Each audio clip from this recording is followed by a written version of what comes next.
সময় মানুষের সবচেয়ে বড় চিকিৎসক। শরীরের না হোক, অন্তত মনের। অতি অল্প সময়ে কেটেছে 5টা মাস। 5 মাস 5টা বৎসর সময় ছিল ঝুমকোর কাছে। এ সময় তাকে দিয়েছে অসহনীয় মানসিক পীড়া, দৈহিক রোগ, লোকের নিন্দা সহ নানান চিন্তা। সময়টুকু কঠিন ছিল, সে ধৈর্য ধরেছিল সুদিনের অপেক্ষায়। আল্লাহ তাআলা ধৈর্যশীলদের পাশে থাকেন। প্রমাণস্বরূপ আজ ঝুমকোর সময়গুলো চোখের পলকেই চলে যায়। এক একটা দিন দীর্ঘ মনে হয় না, বুঝতেই পারে না কখন সকাল গড়িয়ে সন্ধ্যা নামে। আজে বাজে চিন্তা করবে সময় কই, মলয় নামটা সে ভুলেই থাকে। ঘরে আসলে মাঝে সাঝে ওর নাম কর্ণগত হয়। আমলে নেন তোমরা, যে রক্ত মাংসের মানুষটাকে মন থেকে মুছে ফেলেছে তার নামে আর কি হয়? হয় এখনো সামান্য অনুভূতি নাড়া দেয়, কোথাও মনালয়ের ব্যবহৃত পারফিউমটার ঘ্রাণ পেয়ে থাকে, থমকে যায়, অবশ হয়ে যায় কিছুক্ষণের জন্য। এমন করে আর অবশ হতে চায় না ঝুমকো। ওই ঘৃণ্য ব্যক্তির ছায়াও ঘেঁষতে রাজি নয় সে। যখনই শোনে মুখোমুখি হতে হবে, বিচলিত হয়ে ওঠে। ওর আব্বা এবং আত্মীয় স্বজনরা মাস 2 আগে গিয়েছিল মলয়দের বাড়ি। ঝুমকোর পরিবার এখনো ছাড়াছাড়ির পক্ষে নয়। তারা আপোষ ঝামেলা মিটিয়ে ফেলতে চেয়েছিল। হয়তো হার, ঝুমকো মান্যত, কিন্তু বিভক্তি ফের বাদে। মলয়ের পরিবার ঝুমকোকে নেবে, তবে এর জন্য কিছু শর্ত মানতে হবে ঝুমকো এবং ওর পরিবারকে। শর্তগুলো হলো, ঝুমকোর জীবনের কোনো বিষয়ই রফিক সাহেব কিংবা তার স্ত্রী হস্তক্ষেপ করতে পারবে না। ঝুমকোকে আর পড়াশোনা করতে দেওয়া হবে না। তারা তাদের ঘরের বউকে যেভাবে ইচ্ছে রাখবে, এতে রফিক সাহেব পরিবার নাক গলাতে পারবেন। এত কিছুর পরও যখন এ ধরনের শর্ত জুড়ে দেয় শ্বশুর গৃহ থেকে, রাগে ফুঁসে ওঠে ঝুমকো। স্পষ্ট ভাষায় জানিয়ে দেয় সে যাবে না। প্রয়োজনে বাপের বাড়ি ছেড়ে রাস্তায় নামতেও রাজি। জনা মেয়েকে বলেন, আপাতত মেনে নেই, ধীরে ধীরে শর্তগুলো মূল্যহীন হয়ে পড়বে। ঝুমকো শোনে না। শেষে রফিক সাহেব আসেন বোঝাতে। ঝুমকো স্পষ্ট ভাষায় জানিয়ে দেয় সে যাবে না। যদি জোর করা হয় তবে মৃত্যুর পথ বেছে নেবে। রফিক সাহেব অন্যায় পথ হয়ে মেয়ের মতো বিরুদ্ধে যেতে পারবে না। সন্তানের চাইতে কোনো কিছুই বড় নয় তার কাছে। কিন্তু ডিভোর্স তার মেয়েটির যে অপূরণীয় ক্ষতি হবে, ভবিষ্যতে অনিশ্চিত হয়ে পড়বে। রফিক সাহেব অসহায় বোধ করেন। জবা থেকে শুরু করে ঘরের সবাই একসময় ঝুমকোর মতের পক্ষে হয়। অগত্য রফিক সাহেব অনিচ্ছা মনে মেনে নেন। মেয়ের জেদ তাকে রাগান্বিত করে। সন্তানের মায়ের কাছে একটা খুবই সামান্য। সূচনা হয় আরেক অধ্যায়ের ঝুমকোর জীবনে। ডিভোর্সের পার সহজেই চুকাতে চেয়েছিল ঝুমকো। মেয়েদের কথা কবে মূল্য দিয়েছে সমাজ? ঝুমকোকে পদে পদে হেনস্থ হতে হলো এখানেও। খরগোশ সহ দেনমোহরের টাকা মিলিয়ে 10-12 লাখের কমে আনতে চায় না ওর পক্ষের লোক। মলয়ের পরিবারের কাছে এই অঙ্ক অনেক বেশি। তারা গড়িবসি শুরু করে দেয়। এর মধ্যে ঝুমকোর কানে আসে একটি কথা, মলয়ের পরিবার ওর নামে খুবই নোংরা একটা বদনাম রয়েছে। তারা বলেছে অন্য পুরুষের সাথে সম্পর্ক ছিল ঝুমকোর, এ কারণেই বউ তালাক দিয়েছে। যত সময় যাচ্ছে তত এই মানুষগুলো মুখোশ খুলে পড়েছে ঝুমকোর সামনে। ঘৃণা ও তীব্র ঘৃণা করে ওদের। টাকার অঙ্ক নিয়ে ডিভোর্সের কার্যক্রম পিছাতে শুরু করে বারবার। ঝুমকো চায় না ওই টাকা। পিতাকে বলে কিছুই লাগবে না, ওর ডিভোর্স করিয়ে দিই। রফিক সাহেব রেগে যান। তপ্ত গলায় দমকান মেয়েকে, বলেন, তাহলে তুই যা কর, গিয়ে যা না মনে চায়। পৃথিবীটা আমার চেয়ে বেশি দেখিসনি তুই। সারা জীবন চলবি কি করে? ওই টাকা তোর হক। এমনি এমনি ওরা তোর ক্ষতি করে পার পেয়ে যাবে, ক্ষতিপূরণ দেবে না। ঝুমকো অবাক হয়ে জিজ্ঞেস করে, আমার যা ক্ষতি হয়েছে তার মূল্য ওই টাকা? ভুল বললে তুমি বাবা। ওই সৎ সামান্য টাকা আমার ক্ষতিপূরণ হতে পারে না, কোনো টাকার অঙ্কেই না। রফিক সাহেব মেয়ের ছলছল চোখের চেয়ে নমনীয় হন, বলেন, শোন মা, ওই টাকা তোর হক, হক নিতেই হবে তোকে। ঝুমকো বলল, আমি চাই না ওই টাকা আব্বা। ঝুমকো অস্ত্ররুদ্ধ কণ্ঠে বলে। রফিক সাহেব ব্যাপার ওর কথা মানেন না। মেয়ের আবেগে ভাসতে পারেন, তিনি পারেন না। ঝুমকোর ভবিষ্যৎ নিয়ে ভাবতে হচ্ছে তাকে। নতুন করে বিয়ে দিতেও টাকার প্রয়োজন পড়বে। ডিভোর্স? মেয়েকে বিয়ে করবে কে? তার উপর মেয়েকে তার কালো মেয়ে। অনেক ভুজ ঝামেলার পর একজন গ্রাম্য মাতবরের মধ্যস্থায় 7 লাখের উভয় পরিবার রাজি হয়। কথা মতো পরদিন তৈরি হচ্ছে এমন সময় জুঙ্কোদের পক্ষেই আইনজীবী নতুন এক সত্য উন্মোচন করে। গ্রামের সেই মাতবর সম্পর্কে আত্মীয় হয় মলয় দেন। তিনি নিজে 1 লাখ টাকা আত্মসাৎ করে রফিক সাহেবকে বুজু বাংচু বুঝিয়ে সাথে রাজি করিয়েছে। আইনজীবী নিষেধ করেন তাকে এগোতে। ওদিক থেকে কলের পর কল আসতে থাকে। রফিক সাহেব কল রিসিভ করে বলে দেন তিনি ব্যস্ত আছেন, আসবেন না। এরপর আরও পথ এগোনো। আইনজীবীর পথেও মলয়েরা আসতে নারাজ। রফিক সাহেব নারী নির্যাতন মামলা করতে চান। আইনজীবী আপাতত নিষেধ করেছে। তিনি রফিক সাহেবের বন্ধু। তিনি বুঝেন মামলার লড়তে শাওলিকে ভোগান্তিতে যেমন পড়তে হবে, তেমনি আর্থিকভাবেও মোটা অঙ্কের খরচ হবে। তার চেয়ে আশেপাশে যদি হয় তাতেই ভালো। তাকে কিছু সময় ধৈর্য ধরার পরামর্শ দেন। রফিক সাহেব চুপচাপ মেনে নেন তার কথা। জুমকুর মনে হয় গলায় ফাঁস লেগেছে, না বেরোচ্ছে যান, না নিতে পারছে শ্বাস। এমনি করে মাসখানেক সময় অতিবাহিত হয়। ডিভোর্সের কার্যক্রম সীমিত হয়ে যায় পরে। রফিক সাহেব আইনজীবী পরামর্শ মোতাবেক ধৈর্য ধরে আছে। মেয়ের অনিশ্চিত ভবিষ্যৎ চিন্তায় চিন্তায় শরীর ভেঙে পড়েছে তার। জঙ্কুর খারাপ লাগে পিতার শুকনো মুখটা দেখলে। পিতার সেই হাস্যমুখ ফিরিয়ে আনতে চায় জঙ্কু। সেটা যদি নাই বা পারে, তবুও চিন্তাটুকু কমাতে চায়। জুঙ্কু স্কুলটাতে জয়েন করেছে। স্বপ্ন আর বাস্তবের মাঝে বিস্তার ফারাক। চাকরিটা সহজ ছিল না জুঙ্কুর জন্য। ছোট বাচ্চাগুলোকে সামলে উঠলে ব্যাগ পেতে হতো। হেড ম্যাডাম অর্থাৎ জুঙ্কুর বাবার বন্ধুর স্ত্রী মাঝে মাঝেই জুঙ্কুকে আরো আন্তরিক হতে বলতেন। ক্লাস কন্ট্রোল করা নিয়েও কথা উঠত। সমস্ত টিচারদের সামনে ব্যাপারগুলো লজ্জাজনক ছিল। স্টুডেন্টদের সামান্য ধমক দিলে সেটাতে বিভদ্র করে গার্ডিয়ান রিপোর্ট করে 2-1 বার।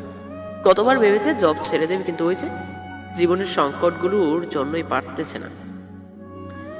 বাচ্চাদের গায়ে পূর্বে কখনো হাত তুললে যোগ্য। দেখা গেল ক্লাস কন্ট্রোল করতে গিয়ে তাকে প্রহার করতে হয়েছে। কষ্ট হতো ওই বাচ্চাগুলোকে গায়ে হাত তুলতে। পরিস্থিতি এমন পর্যায়ে চলে যেত, নামের উপায়ও থাকতো না।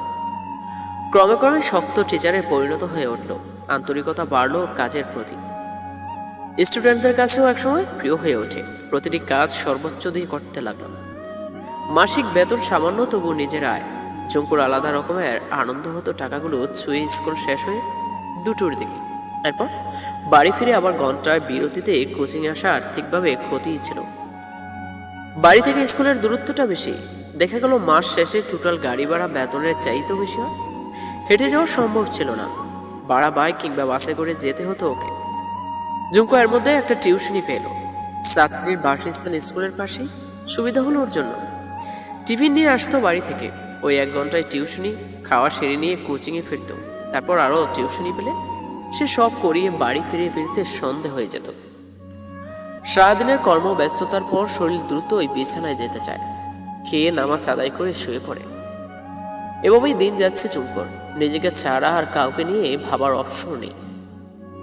ইরিন বিভিন্ন গভর্নমেন্টের জব অ্যাক্সেস দিচ্ছে। জুঙ্কুও তাই করার সিদ্ধান্ত নেয়। একটা স্থানীয় জবের প্রয়োজন, যেখানে নিজের মতো করে একটু সময় পাবে, আর্থিকভাবে ভবিষ্যৎ অনিশ্চয়তা থাকবে না। জোর দিয়ে তখন ডিভোর্সটাও চাইতে পারবে। জুঙ্কুর কাছে কিছুতেই নত হবে না মলয়। আর না দিতে চাইছে নিজের অর্থের 1 পয়সা। মেয়েটার একঘমির কারণে অপমানিত হয়েছে সে এবং তার পরিবার। লোক জানাজানি হয়েছে, নানান কথা রয়েছে। ওর মা বাবা শুরু করেছে কান্নাকাটি। ক্ষিপ্ত সে জুঙ্কুর উপর। জীবন থেকে ছুঁড়ে ফেলতে চায় ঝুঁকুকে। জুঙ্কুর আগে সেই দেবে তালা, কিন্তু এত সহজ নয়। অপমানের শোধ তুলবে আগে। পুরুষের গায়ে কলঙ্ক লাগে না, নারীর সহজেই লাগে। মায়ের কাছে জুঙ্কু এবং ওমরের বিয়েটা বলে সে। রসন ছেলের কাছে শুনে কথাগুলো বিলাপ করে করে পড়া প্রতিবেশীদের শোনায়। লোকে তাদের খারাপ কেন বলবে? তারা তো ওই মেয়েকে রাখতেই চেয়েছে না। মেয়েটার চরিত্র দোষ হলে কি বা করার আছে? নিজের দোষগুলো এভাবে ঢাকতে চেষ্টা করে ওরা। যারা জুঙ্কুকে কাছ থেকে জানে তারা বিশ্বাস করে না। মলয় তেমন ভাবে না জুঙ্কুকে নিয়ে। টাকা পয়সা দিতে না হলেও কবি তালাকনামা পাঠিয়ে দিত।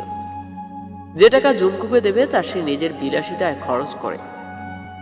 ফারহান আজ খোঁজ পাচ্ছে না আজকাল, তাতে ওর যায় আসে না। নতুন একজন সঙ্গী পেয়েছে। মেয়েটির নাম শান্তা। ঢাকার একটি বেসরকারি বিশ্ববিদ্যালয়ের ছাত্রী। হোস্টেলে থাকে। ফেসবুকে পরিচয় ওর সাথে মলয়ের। এখনো বিছানা অবধি আনতে পারেনি। শান্তা ফারহানা ক্যাটাগরির না। অনৈতিক সম্পর্কে জড়াতে নারাজ। মলয় ভালো করে জানে এদের হ্যান্ডেল করতে। নিজের একাকিত্বের দুঃখের কাহিনী শোনায়। শান্তার দুঃখ হয় কম, হাত বাড়ায় সান্ত্বনা। বলো সেটাই বুকে শক্ত করে চেপে ধরে। লজ্জায় নুয়ে পড়ে শান্তা। ধীরে ধীরে এগোয়, কিন্তু সুবিধা করে উঠতে পারে না। প্রয়োজনে অপ্রয়োজনে শান্তাকে অনেক কিছু দিতে শুরু করলো। শান্তা আস্তে আস্তে ওর প্রতি অনুরক্ত হয়ে পড়ে। বিশ্বাসের ভিতু উঁচু হয়। সুযোগটা তখনই পায় মলয়। শান্তার অঘোষিত পত্নী হয়ে ওঠে। নিজের অধিকার বুঝে নিতে, স্বীকৃতি পেতে সময় সময় মরি হয় শান্তা। মলয় চড়া হয়, আবার প্রয়োজনে নমনীয়। এভাবেই সম্পর্ক চলে ওদের। মলয়ের মন মতো চলছিল সব কিছু। জুঙ্কুর ব্যাপারটা ছাড়া তার চিন্তার কিচ্ছু ছিল না। অনেক সময় মনে হয় জুঙ্কুকে সে বলতে পারেনি আজ। জুঙ্কুর স্থানে কাউকে বসাতেও পারে না। ও যেন একাই ছিল, যে ওকে নিঃস্বার্থভাবে ভালোবেসেছে। জুঙ্কুটা জেদ চেপে না রাখলে ফিরিয়ে আনতো নিজের জীবনে বলে। মেজাজ বিগড়ে যায় ওর জেদ মনে পড়ল। খোঁজ নেয় জুঙ্কুর ব্যাপারে। বিদ্রুপে হাসি ফুটে যখন শুনে ও কিন্ডারগার্টেন স্কুলের শিক্ষিকা হয়েছে। মলয়ের দৃঢ় বিশ্বাস এই মেয়ের জীবনে একদিন পস্তাবে, কুল থাকবে না ওর। মলয় সুন্দরী মেয়েকে বিয়ে করে ওর সামনে দিয়ে হেঁটে আসবে। কি অবস্থা হবে সেদিন ওর মুখে? হাসি পায় মলয়। অপেক্ষা সয় না সেই দিনের জন্য। এদিকে বিকেলে শান্তা এলো বাসায়। আগামীকাল শুক্রবার, রবিবার সকালে আবার ফিরে যাবে হোস্টেলে। মলয় বাজার করে রুমে গিয়ে কাপড় বদলাচ্ছিল।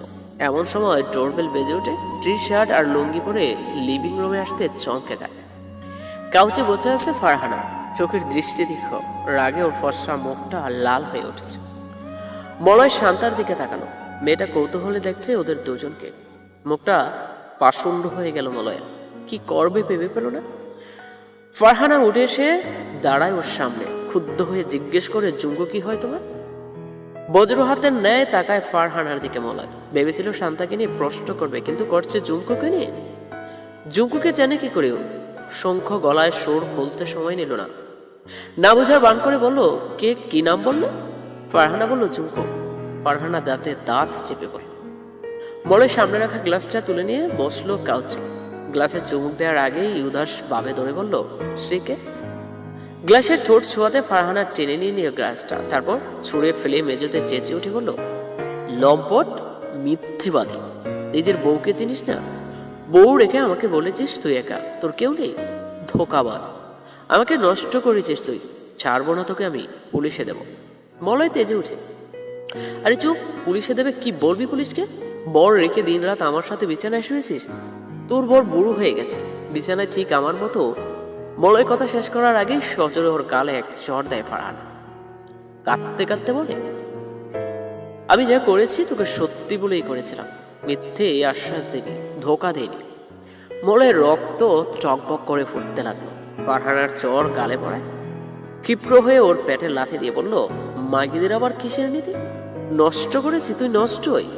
দিন রাত ছেলেদের বয়সী পুরুষের সাথে বিছানায় ঘন্টার পর ঘন্টা আনন্দ উপভোগ করে আবার শ্রুতি সাজা হচ্ছে। হন হন করে হেঁটে যায় রোম। শান্তা দেয়ালে পিঠ লাগিয়ে দাঁড়িয়ে আছে। বয়ার তো চোখ দুটো অস্ত্রসিক্ত। মলয় ফিরে এসে কান্নারত ফারহানার সামনে হাঁটু ভাঁজ করে বসলো।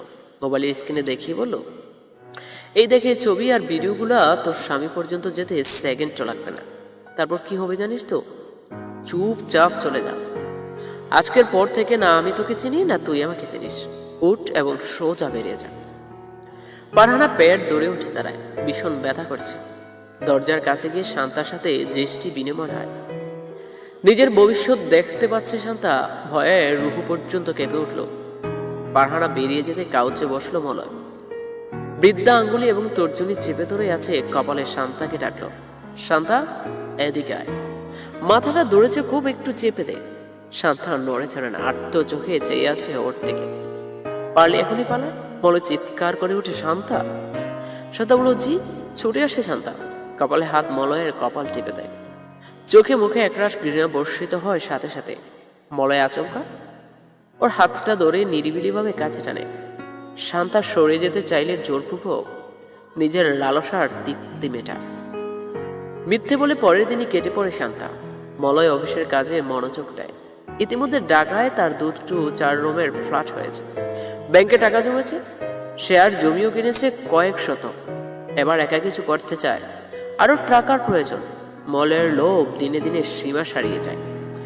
আগের মতো ভাবনা চিন্তা করে না, অস্থিতিশীল মস্তিষ্ক ধারণ করতে পারে না। এর ফল কত ভয়াবহ হতে পারে মলয় নিজেও জানে না। তো ফ্রেন্ডস, আজকের পর্ব এ পর্যন্তই। আশা করি আপনাদের ভালো লেগেছে। যদি ভালো লেগে থাকে একটি লাইক দিয়ে দেবেন। আজ আসি, দেখা হবে নতুন পর্বে। আল্লাহ হাফিজ।